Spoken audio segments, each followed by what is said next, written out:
Hello, everyone. We are running a mini series where I'm talking about the year 2025 and how it went for artificial intelligence. There were a few predictions that were made at the beginning of the 2025. I'm talking about those. In the first part, we talked about artificial general intelligence. In the second part, we talked about AI agents joining the workforce. And today, we are going to talk about 10x productivity in the enterprise and whether AI was able to get it or not. And this is episode 139. But before we start off with that, if you're enjoying the videos that I'm publishing on Enterprise Architecture Radio, then please do like, share, and subscribe, and comment and let me know what you think. Okay, let's get started.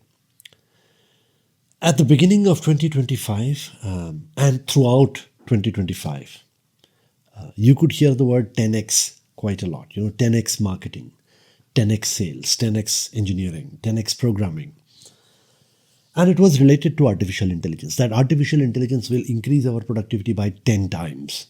There were many workers who were claiming that they are already seeing 20 to 40% productivity increase using AI tools, especially writers. I have a good friend who does medical writing. She said that she was working on using artificial intelligence to do their writing. Of course, it's scientific writing. So the writers are actually scientists who write about the drugs that the organization produces. But so it's not all AI. There is a certain amount of human in the loop required. But if you listened to the people talking about 10x, 10x, 10x, you would think that organizations would suddenly, start working at least 5 times or 2 times the speed, if not 10x, right? Turnaround times would improve, speed to market would improve, and so on. But did you feel that something like that happened? Now, of course, things improved in pockets, right? If you look at my team, for example, we started using artificial intelligence for transcribing meetings, for summarizing emails, for various other things, right? And it definitely improves productivity. Okay, like for example, I'm supposed to send out a weekly report and a monthly report to the leadership showing the progress that my team is making. And now, so we have a journal, and I can tell my co-pilot to go and look at the journal, team journal, and look at the emails and all the meetings and summarize the progress that we've made this week and this month. And the first draft is actually quite good. We have good amount of material. We rarely miss anything. And then, I clean it up and send out the report, which improves productivity quite a bit. But it's all in pockets. And maybe we did improve our productivity by 20 to 25% somewhere. Okay. But what after that? Let's say that you are a part of a larger process and you are able to improve your productivity by 25%. But then there is a gap, and that gap is increasing now. So, so overall, if you look at the end-to-end process, that hasn't changed much. So organizations are not really feeling the 10x productivity because they are not seeing the difference in overall process turnaround times or speed to market. They're not seeing difference on their P&L. They're not seeing difference in true value, if you know what I mean, right? So why is this happening? The first thing is that there is no process redesign. Everybody is using artificial intelligence in their own pockets and improving their own productivity, but overall processes are still the same. So unless you actually redesign the process, the speed to market won't improve. Second is, all the productivity improvements that we are doing are within a smaller part of the larger organization. It's still not gathered sufficient momentum to actually start to impact P&L or show an impact on overall costs or risks or turnaround times, overall speed to market, etc. Right? Again, so the snowball is still very small. The number of people within the organization who have actually seen the effect of artificial intelligence is still very small, and it's not accumulated enough mass yet. The second is governance, risk, and shadow AI. So what we are doing is shadow AI. Like for example, I journal using artificial intelligence. I track my progress in my personal life also, by the way, using artificial intelligence, and in my professional life at work, I use artificial intelligence. by myself. It's not a approved project of any kind. We are using Copilot to improve our personal productivity at work. So it's all shadow AI, like we used to have shadow IT earlier. And it doesn't really, it might add to personal productivity, but it doesn't really add to the productivity of the organization overall. It clears up my schedule. I'm able to go and have a cup of tea more often than I used to before. Um, that's what it's really doing, right? And then, of course, there's the problem of hallucination. AI still hallucinates quite a bit. So, the productivity improvement is less than you would imagine, because you ask a question, it gives you a stupid answer, and then that it's a stupid answer. So you refine your prompt, and then it gives you another answer, and then you refine your prompt again. And then, there's a lot of back and forth happening because of the hallucinations. And then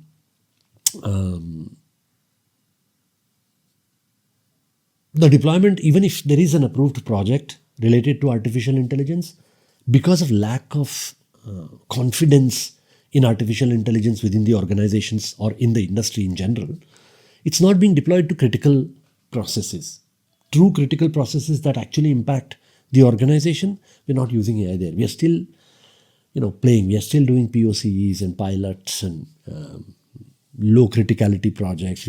We're playing around with, for example, observability, or we are playing around with AI ops, right? Where we monitor and we, sort of log all the errors and all the warnings, and then AI goes through the errors and warnings and tries to predict any failures that might happen, which is good. I'm not saying that AI ops is bad. It's just that it's not a critical process, right? It's deep in the um, in the deep in the tunnels of an organization where some improvements might be happening. It's not a critical, like, we have a list of financially critical applications that become very, very important every quarter end. And they do the, financial calculations of the organization, profit and loss, all of that. Those are critical applications, and we haven't started using AI there. There are some analytics related applications where AI is being utilized, don't get me wrong. And of course, drug research, for that we are using AI. But still, nothing has been production deployed in critical processes. And then, of course, there's the problem of talent and change, because I am 50 years old. Now, I am a little bit weird because I like doing all these things. I like studying all these things. I like running a podcast on a weekend. Today is a nice Sunday afternoon, and I'm sitting here with you all talking about all this stuff. But majority of the people of my age are not interested in this kind of things, unfortunately. And changing with the changing technologies is not something that is inbuilt into the DNA of most of the people. I like change. Like, I just recently bought an electric car, which raises the issue of range anxiety and such, but primarily it's a mindset change from an ICE engine into an electric car. But if we are going to make artificial intelligence successful in the enterprise and get 10x productivity, it's going to have to also be a human change, a people change. People will have to upskill. People will have to learn a new way of thinking. People will have to accept that this is coming no matter what, and scale. So what I'm trying to say is artificial intelligence will actually make an impact only when it will start affecting revenue streams, when it will start affecting profit and loss, when it will start affecting risks, when it will start affecting turnaround times and speed to market, right? In one of my previous episodes, I've talked about the life cycle of a drug, how it starts and how it ends. And a majority of the time, after getting the patent, we spend developing the drug until the launch. And then it's after the launch that we start making money. Now, if we can reduce the amount of time that we take to develop the drug by doing faster tests, clinical trials, human trials, animal trials, all of those, you'll be able to make much more money. That is when it starts impacting. And that's where AI can come handy. So unless you start affecting the top line or the bottom line of an organization, unless you start affecting turnaround times and speed to market, unless you start affecting the resilience of the organization, the ability to handle risks, ransomware attacks, for example, if AI can be deployed there, we're not really making an impact. So 2025 was not a bad year.